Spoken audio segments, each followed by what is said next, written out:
আজ রান্না হয়েছে ভেন্ডি আলু ভাজা আর মুগ ডাল।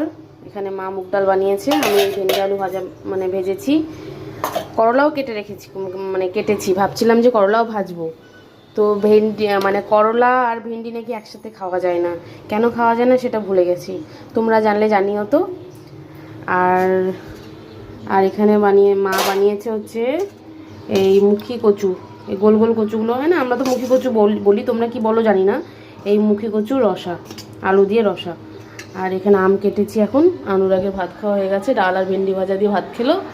এখন এই যে আম দেবো ওকে, আম খেতে, তারপরে যাবো মামামকে আনতে। মানে সবথেকে বড় ডিউটি এখন আমার, সবথেকে বড় ডিউটি এখন হচ্ছে মামামকে স্কুলে দিয়ে আসা আর স্কুলে নিয়ে আসা, স্কুল থেকে নিয়ে আসা। আমাদের সময়ই ঠিক ছিল বলো, 5-6 বছরে ওয়ানে ভর্তি করতো। আমি তো স্কুলে যাওয়ার জন্য পাগল হয়ে গেছিলাম, আমার 6 বছরে মা ওয়ানে দিয়েছিল, আমার মনে আছে এখনও।